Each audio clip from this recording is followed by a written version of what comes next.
अस्सलाम वालेकुम and you are watching आज पाकिस्तान विद मी सिद्रा इकबाल। कभी ना कभी ज़िंदगी में हम सब रिजेक्ट हुए हैं, यानी जो हमारी अपनी ख्वाहिश होती थी कि भाई मिसाल के तौर पे एक सर्टन यूनिवर्सिटी में एडमिशन मिल जाए, एक सर्टन जगह जॉब हो जाए, एक सर्टन इंसान के साथ बात बन जाए, कहीं ना कहीं your plans have fallen flat, लेकिन उसको हैंडल करने का एक तरीका होता है। कई लोगों के लिए आसान होता है सरेंडर करना और कहना कि जी ठीक है जी, ये मेरे नसीब में नहीं था या इससे कुछ बेहतर चीज़ मेरे लिए आने वाली है। लेकिन कई लोग इस गम को, इस तकलीफ़ को प्रोसेस नहीं कर पाते और इससे जो नतीजा अखज़ करते हैं वो आगे आने वाली ज़िंदगी में भी उनको ब्लॉक कर देता है। आपने कई लोगों के बारे में सुना होगा जो बहुत ज़्यादा कामयाब हैं ज़िंदगी में, लेकिन उनकी इनिशियल ज़िंदगी में बहुत ज़्यादा स्ट्रगल्स रही हैं। बड़े से बड़ा एक्टर, लेजेंडरी स्टार्स, उनको शुरू में बाकायदा उनके पहले ऑडिशंस में भगा दिया गया था। एक कहा था कि जी तुम्हारे में तो ये जरासीम ही नहीं है कि तुम कुछ बन सको। और बहुत सारे रिजेक्शंस के बाद उनकी साबित कदमी, उनकी मेहनत, उनकी लगन रंग लेके आई।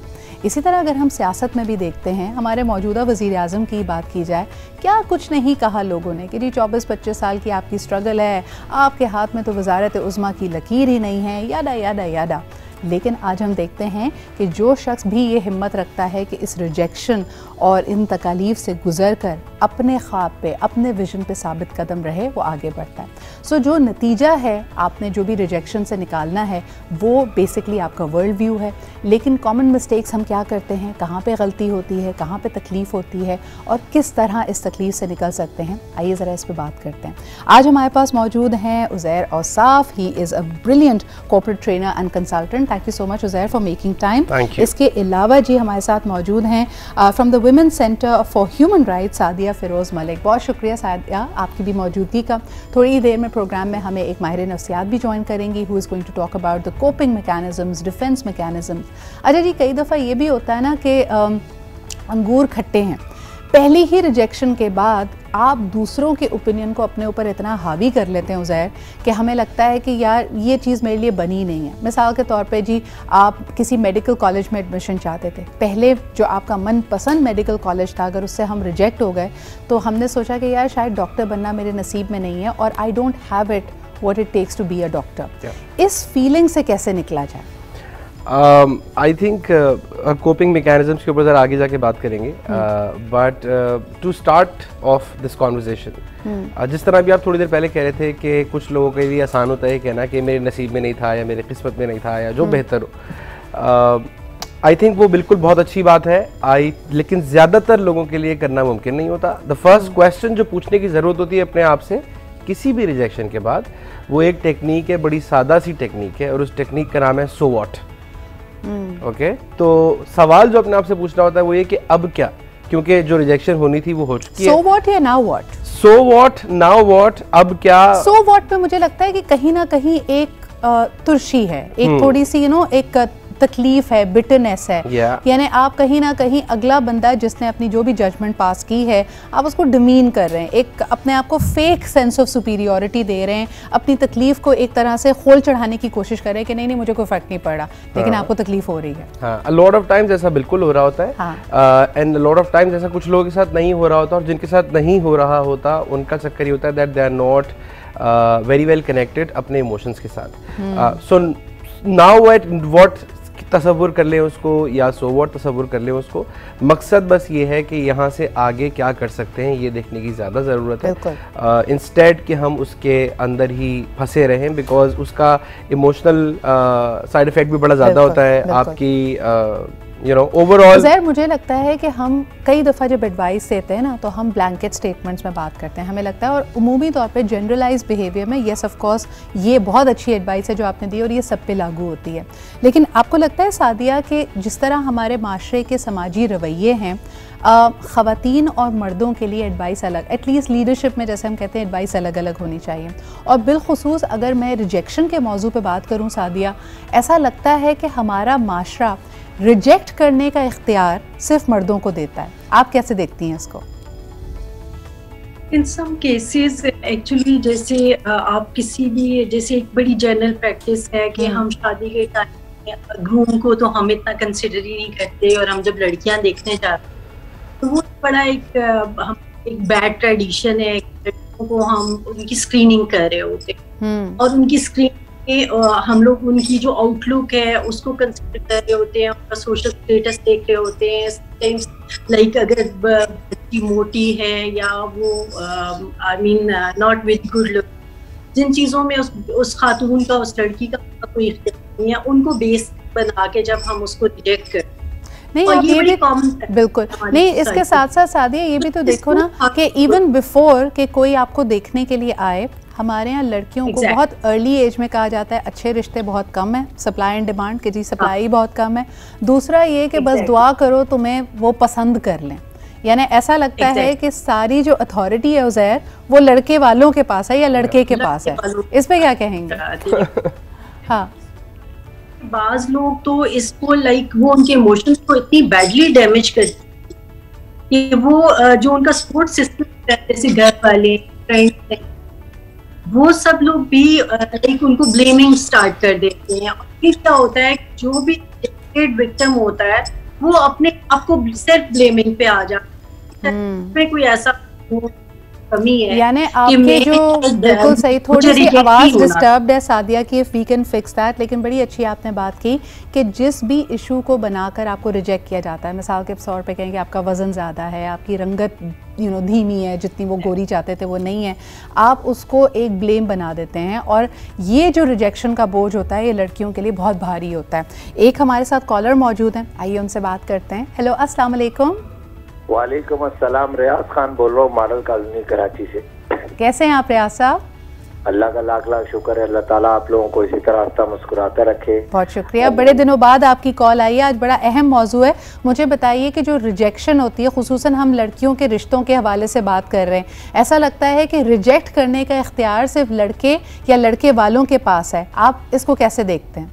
आपकी बात बिल्कुल सही है कि मैं इसको डिनाई नहीं करूंगा कि लड़के वालों के पास सारे इख्तियारात होते हैं, लेकिन इस लड़के वालों में ज्यादातर जो है इनके पीछे जो बैठी हुई उनकी बहनें होती हैं या उनकी जो माँ होती है लड़के की, वो इसको ज्यादा औरत के ज्यादा वो होती है कि यार ये मोटी है, ये काली है, ये गोरी है, ये नीली है, ये पीली है। वो वाली चीज जो है वो ज्यादातर जो है वो मर्द तो अपनी जगह मर्द तो होता है, भाई तो वो बेचारा तो बेचारा कहूंगा तो वो अच्छा नहीं लगेगा, लेकिन मैं जो समझता हूँ, जो मैंने दुनिया में देखा है कि इसके पीछे भी औरत ही का हाथ होता है कि जी ये इसके रंग अच्छा नहीं है या ये थोड़ी मोटी है। तो हम बहनों को और हम माओ को ये सोचना चाहिए। आज मैं आपके चैनल के तवज्जो से बड़ा अच्छा मौजूद लेके आई है। मैं रिक्वेस्ट करना चाहता हूँ कि देखें जी, अगर कोई मोटी है या कोई गोरी है या काली है तो ये अल्लाह की तरफ से है, और आप जो है अल्लाह की बनाई हुई सूरत को कभी भी होना बिल्कुल सही रियाज साहब। लेकिन आप ही की बात में एक इजाफा करना चाहूँगी कि देखें, पसंद नापसंद करने का इख्तियार हर शख्स के पास है, और ख़ुसूसन वो जिनकी शादी हो रही है। अगर आपको लगता है कि अगला बंदा बहुत मुखलिस है, प्यारा है, लेकिन आप उसके साथ अपना रिश्ता बनते हुए नहीं देखते, तो आपके पास मना करने का राइट मौजूद है। लेकिन आप किस अंदाज में मना करते हैं ये बड़ा मैटर करता है। उज़ैर, कई दफ़ा लोगों की हद तक इज़्ज़त होती है, जिस तरह उनको मना किया जाता है, बाकायदा कह दिया जाता है कि जी नहीं, लड़की की हाइट कम है, वज़न ज़्यादा है, पढ़ी लिखी कम है, पढ़ी लिखी ज़्यादा है, एट्सेट्रा एट्सेट्रा। तो जो अंदाज़े बयां है, जो तरीका है इस बात को कम्युनिकेट करने का, वो कितना अहम है आपके ख्याल में? आई थिंक नॉट जस्ट सिर्फ इस मामले में नहीं, बल्कि हर मामले में कम्युनिकेट करने का जो अंदाज़ है वो बहुत ज़्यादा ज़रूरी है। एक ये बड़ा स्टैंडर्ड फैक्ट है, और ये अक्सर औकात हम अपने वर्कशॉप्स वगैरह के अंदर भी बता रहे होते हैं कि दुनिया का कोई भी काम है ना, कोई भी रिलेशनशिप बनाना है, कोई काम, नौकरी करनी है, कारोबार लगाना है, 90% किसी भी काम का कम्युनिकेशन होता है। बिल्कुल। और कम्युनिकेशन सही ना हो, या कम्युनिकेशन परहैप्स पिलर का या सुतून का काम करता है किसी भी रिलेशनशिप में। तो अगर कॉल ऑफ भी करना है, ख़त्म भी करना है, रिजेक्शन वाला एलिमेंट भी लेकर आ रहे हैं, तो उसको भी करने का एक तरीका होना चाहिए कि मेकिंग श्योर के सामने वाले की दिल आज़ारी किसी तरह से ना हो। और ये चीज़ मुझे लगता है इदारों ने, ऑर्गेनाइजेशंस ने सीख ली है। अगर आप इंटरव्यू में कामयाब होते हैं तो मुझे लगता है जो लेटर या ईमेल आपको आता है वो बड़ा टू द पॉइंट होता है कि अब आइए HR में रिपोर्ट कीजिए, ये दस्तावेज़ात जमा कराइए, एक्सेट्रा एक्सेट्रा। लेकिन अगर इदारे ने, कंपनी ने आपको रिजेक्ट करना है तो वो बड़े प्यार से करते हैं, कहते हैं थैंक यू फॉर अप्लाइंग, आप बहुत अच्छे हैं, लेकिन इस वक्त हमें आपकी खिदमत की ज़रूरत नहीं है, राइट? बिल्कुल। तो मुझे लगता है बिल्कुल इसी तरह आपको रियल लाइफ में भी करना चाहिए। अच्छा, एक और चीज़ सादिया आपकी तरफ लाना चाहूँगी। अभी तो हम रिजेक्शन की बात कर रहे हैं, इख्तियार की बात कर रहे हैं। कई दफ़ा ये भी देखने में आया है कि लड़के वाले या लड़के ने अगर किसी को पसंद कर लिया है तो भी वो इख्तियार नहीं दे रहे होते लड़की को या लड़की वालों को ना करने का।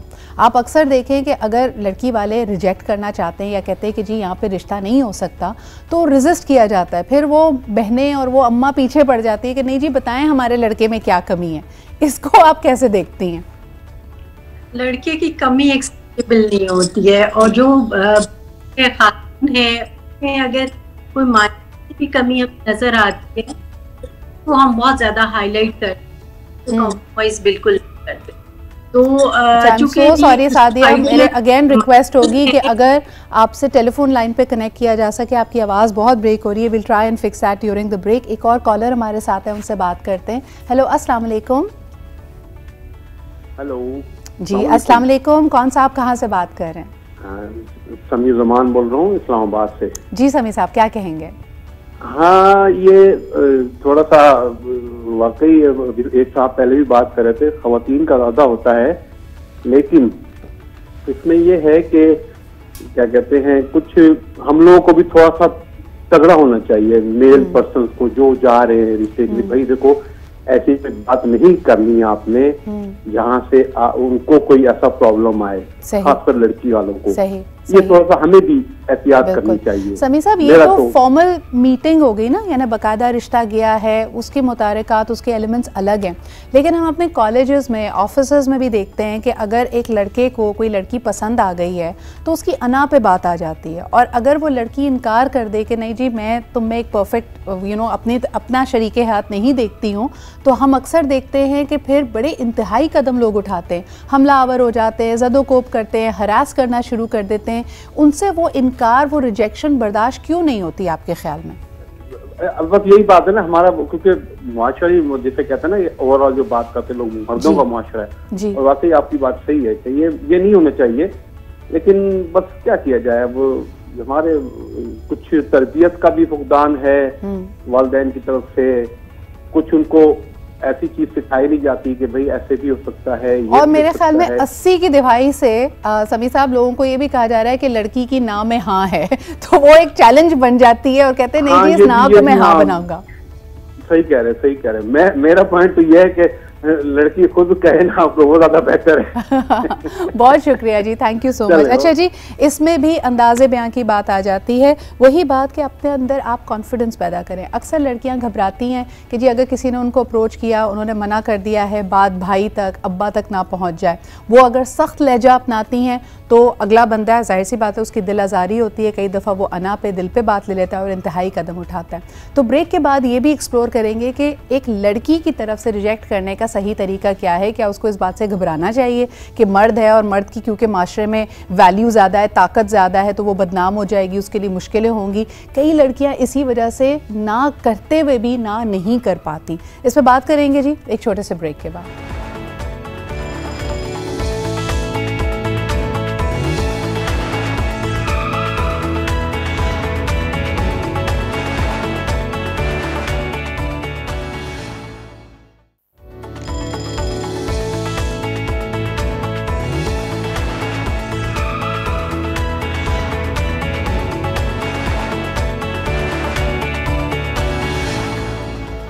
एंड वेलकम बैक जी। हमारे प्रोग्राम में अब हमें ज्वाइन कर रही हैं professor doctor Rafia Rafiq. She is the director of the institute of applied psychology. बहुत शुक्रिया डॉक्टर राफिया, आप भी इस गुफ्तगू का हिस्सा बन रही हैं।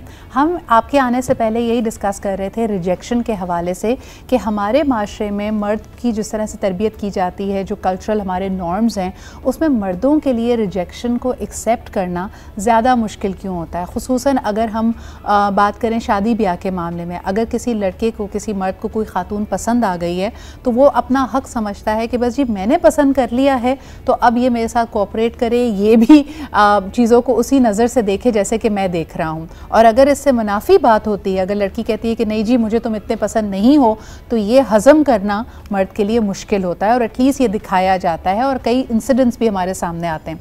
आप इस मामले को कैसे देखती हैं? Thank you very much. I think so. Rejection sensitivity is a sociological issue.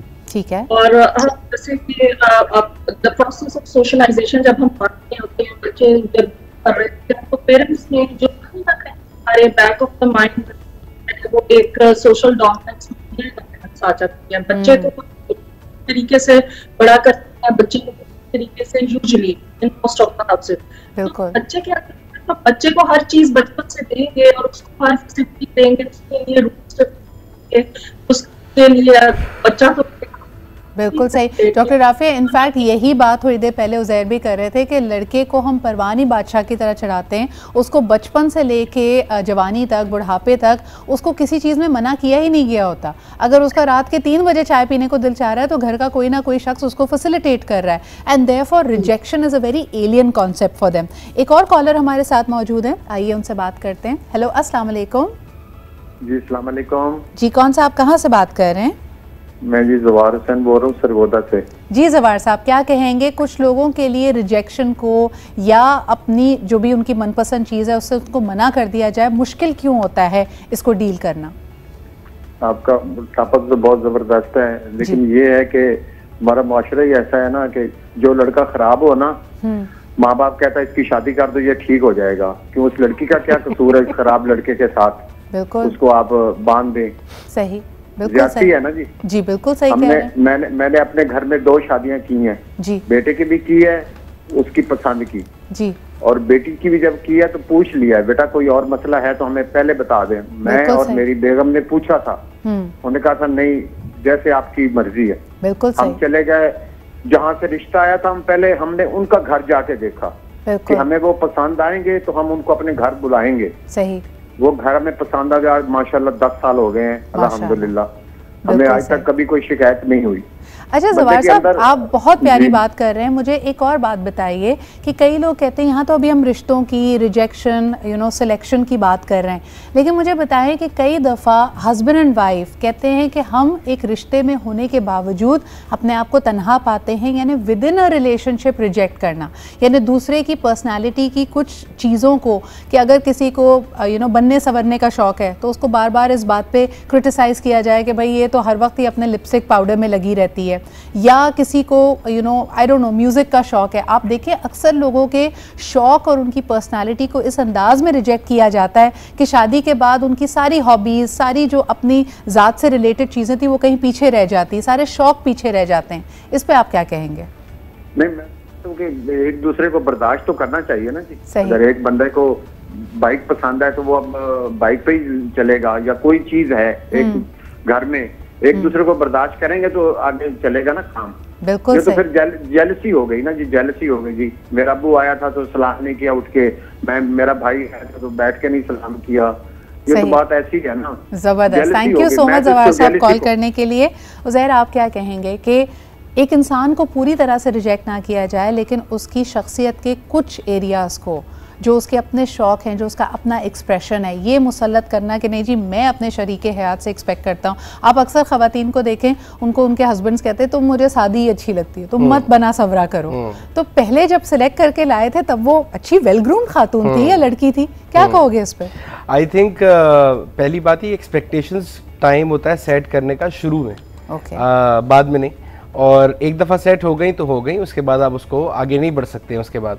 दूसरी बात ये कि अगर आपको लगता है एक सर्टन अंदाज के अंदर अपना लाइफ पार्टनर चाहिए, तो उस बारे में इम्पोज करने के बजाय बात करना ज़रूरी होता है। और ये दोनों पार्टनर्स के पास राइट है बाय द वे। और दोनों पार्टनर्स एक दूसरे से ये कह सकते हैं कि यार what do you think about, तुम्हारा क्या ख्याल है अपनी इस आदत के बारे में, हैबिट के बारे में, शौक़ के बारे में, चीज़ के बारे में, व्हाट इज इट जो मिलता है तुम्हें इसके बाद, और इससे ये नुकसानात पॉसिबल कभी नजर आते हैं, एक्सेट्रा एक्सेट्रा। उसके डायनामिक्स के बारे में बात करना जरूरी है इंस्टेड के इम्पोज किया जाए।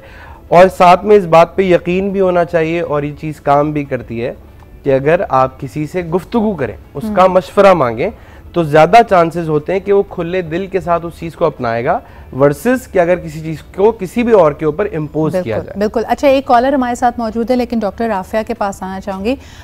मुझे ये बताइए डॉक्टर राफिया के अनसेड जो एक्सपेक्टेशंस होती हैं, आप अक्सर देखें कि लड़की को पसंद कर लिया जाता है, उससे मंगनी हो जाती है, उससे निकाह हो जाता है, वो रुखसत होकर घर आ जाती है, तब इन एक्सपेक्टेशंस का इजहार किया जाता है कि भाई तुम तो डॉक्टर हो, इंजीनियर हो या वर्किंग वुमन हो, लेकिन मैं एक्सपेक्ट करता हूँ कि मेरी बीवी काम ना करे। तो एक तरह से आप उसके एम्बिशन को, उसकी पढ़ाई को, उसके वर्ल्ड व्यू को शादी के बाद एक बंद कूजे में ला कर फिर रिजेक्ट कर रहे हैं जब उसके पास ज़्यादा ऑप्शंस नहीं रह जाते। ये बड़ी एक हमारे यहाँ बड़ी कॉमन प्रॉब्लम है, इस पे आप क्या कहेंगे?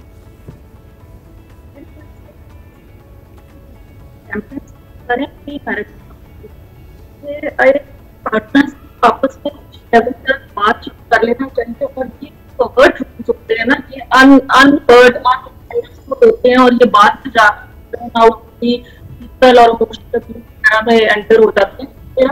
फैमिली मेंबर्स पहले बैठ के बात करते क्या रीजंस हैं, क्या वो है तो वो जॉब करेगी नहीं करेगी। I think all these matters are very simple to set before anything happens, या कुछ धक्का या कुछ शादी। सही सही। कवर्ड नहीं होनी चाहिए, क्योंकि जितना कवर्ड होंगे तो अनअंडरस्टूड होंगे। बिल्कुल सही। और फिर एक तरह से आप एक रिवॉर्ड पनिशमेंट सिनेरियो पे चले जाते हैं कि अगर तुमने मेरी बात नहीं मानी तो मैं तुम्हें पनिश करूंगा। वो पनिशमेंट एक साइलेंट ट्रीटमेंट के थ्रू भी हो सकती है, इमोशनल अब्यूज के थ्रू भी हो सकती है, प्रेशराइजिंग भी हो सकती है। अगर आपको एक घरेलू लड़की चाहिए तो पहले ही आप एक घरेलू लड़की का इंतखाब करें। किसी से ये एक्सपेक्ट ना करें कि आप उनकी शख्सियत के जावियों को रिजेक्ट करते जाएंगे और वो आपके साथ उसी तरह चलेंगे। एक और कॉलर हमारे साथ हैं। हेलो, अस्सलाम वालेकुम। सिद्रा, कैसी हैं आप? ठीक हैं? मैं बिल्कुल ठीक ठाक सरवर जी, आप कैसी हैं? मैं ठीक हूँ। आपने बहुत अच्छा टॉपिक चुना, शुक्र मेरी कॉल मिल गई मुझे। तो इससे मतलब मैं तो खुद रिजेक्शन का, लेकिन मैं आपने शुरू में बात शुरू की थी जॉब के लिए। अगर आप जॉब के लिए जाते हैं और आप परफेक्ट हैं, लेकिन आपके सामने सिफारिश की कॉल आ जाती है तो आपका दिल तो बहुत टूटता है, लेकिन आपको ये सोचना चाहिए कि अल्लाह ने आपके लिए बेहतर सोचा होगा। बददिल नहीं होना चाहिए ना। लेकिन अगर रिश्ते के लिए लोग आते हैं तो यकीन करें, ऐसे ऐसे लोग आते हैं, ट्रे लेकर सामने जाओ, ऊपर से नीचे तक ऐसे देखते हैं भेड़ बकरी को। फिर कभी कहते हैं हाइट कम, कभी माँ बाप कमजोर। भाई माँ बाप कमजोर, आपको लड़की से करनी है तो लड़की को भी रिजेक्शन का। अपने लड़के को देखें, काला है, मोटा है, मैट्रिक पास है, लड़की आपको लंबी गोरी खूबसूरत चाहिए तो उसको भी मना करने का हक है। जरूरी तो नहीं उसको। और बिल्कुल सरवा जी, आप सारी बातें बिल्कुल सही कह रही हैं। और जहाँ से आपने शुरुआत की जॉब के मामले में, हमने अक्सर ये भी देखा है कि कई लोग जॉब पे उज़ैर रिजेक्शन एक्सेप्ट नहीं कर पाते और ब्लेम गेम में पड़ जाते हैं। भाई फलाने को सिलेक्ट किया, उसकी ज़रूर पर्ची होगी, उसने ज़रूर घूस के लाई होगी या रिश्वत दी होगी, एटसेट्रा एटसेट्रा। ये हमारा कोपिंग मैकेनिज्म है, नेगेटिव थिंकिंग ओपिनियन है। ये क्या चीज़ है, इस पर बात करते हैं एक छोटे से ब्रेक के बाद।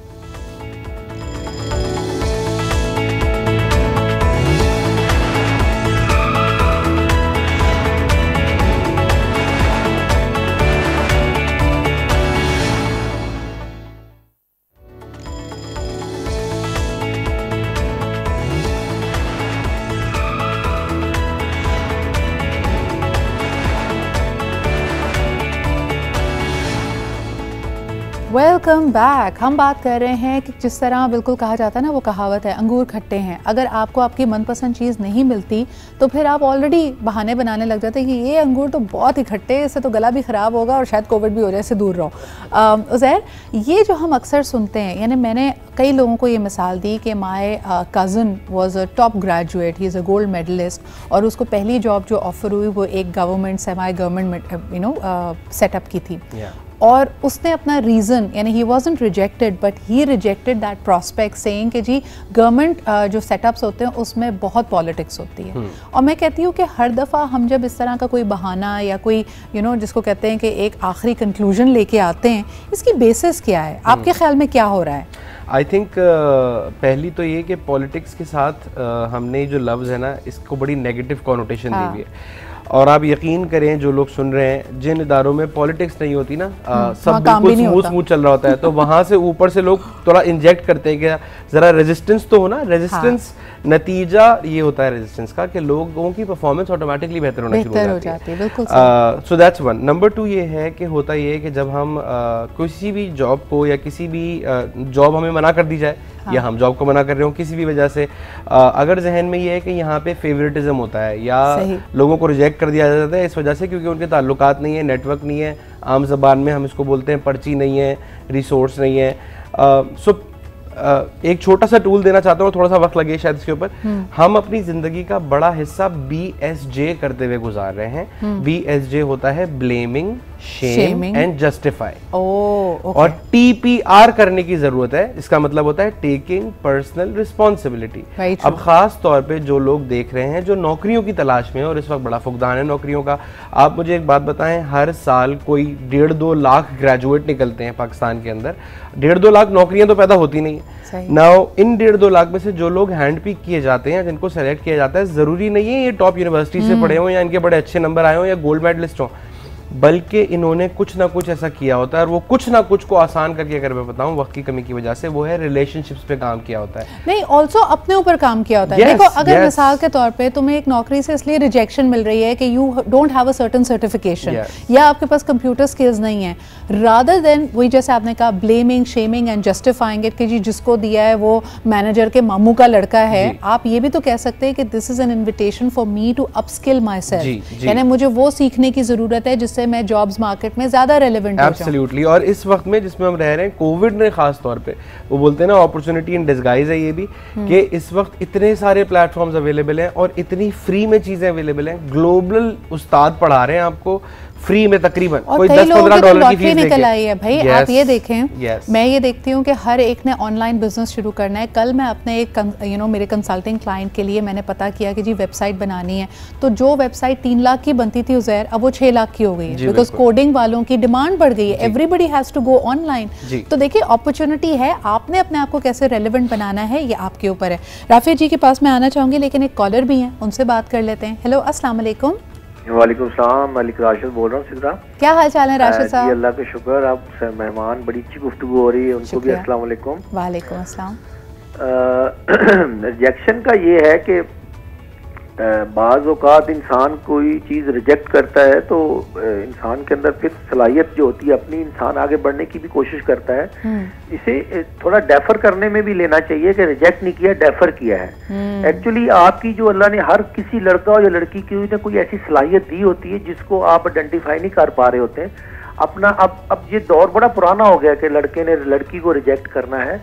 एक्चुअली अपने प्रोफाइल को बढ़ाएं, आप अपना प्रोफाइल अच्छा करें। बिल्कुल सही है राशिद साहब। थोड़ी सी क्लैरिटी चाहूंगी आपके कमेंट में, जब आपने कहा कि डेफर किया। देखिए, हमें कोई अपॉर्चुनिटी नहीं मिलती तो शायद कुदरत ने डेफर की है हमारे लिए, और अगर हमारे नसीब में होगा विद टाइम हमें मिल जाएगी। लेकिन अगर आपने किसी को मना करना है तो फिर आसरा ना दें। मुझे लगता है कि फिर आप ऑनेस्ट बात करें, ट्रूथफुली उसको कहें कि नहीं जी इधर कोई चांस नहीं है, रादर देन कि आप उसको लारे लप्पे देते रहें। इस पे आप क्या कहेंगे? नहीं, इस पे खुद से देखें, आपके पास अगर प्रोफाइल है किसी को रिजेक्ट करने का तो बिल्कुल सही है, डेफर नहीं करना चाहिए। लेकिन इंसान अपने काम को देखते हुए देखता है कि अगर इसकी यहाँ जगह नहीं बन रही या ये इस काबिल नहीं है, लेकिन ऐसी कोई बात नहीं है। दूसरे को जो हो रहा है, डेफर हो रहा है, रिजेक्ट हो रहा है, उसे उस काबिल बनना चाहिए, अपनी सलाहियत को बुरोकार लाकर। हाँ, बिल्कुल सही। अच्छा, इसमें क्योंकि वेरी करेगा फ्रॉम इशू टू इशू। बहुत शुक्रिया राशिद साहब कॉल करने के लिए। राफिया जी, जो बात मैं करना चाह रही हूँ, मिसाल के तौर पे घरों में बचपन में मंगनियाँ तय हो जाती हैं कि जी बड़े होंगे तो इन 2 कजन्स की आपस में शादी कर देंगे। एक जो पार्टी होती है वो शर्मा शर्मी में कुछ कह नहीं रही होती और फिर कहते हैं जी ये तो 20 साल पहले ये रिश्ता तय हो गया था, अब तो ये होना ही होना है। तो मुझे नहीं लगता, आप क्या समझती हैं कि भाई अगर मूड नहीं है या समझ नहीं आ रही है तो क्लैरिटी से बात करें, क्या कहेंगी?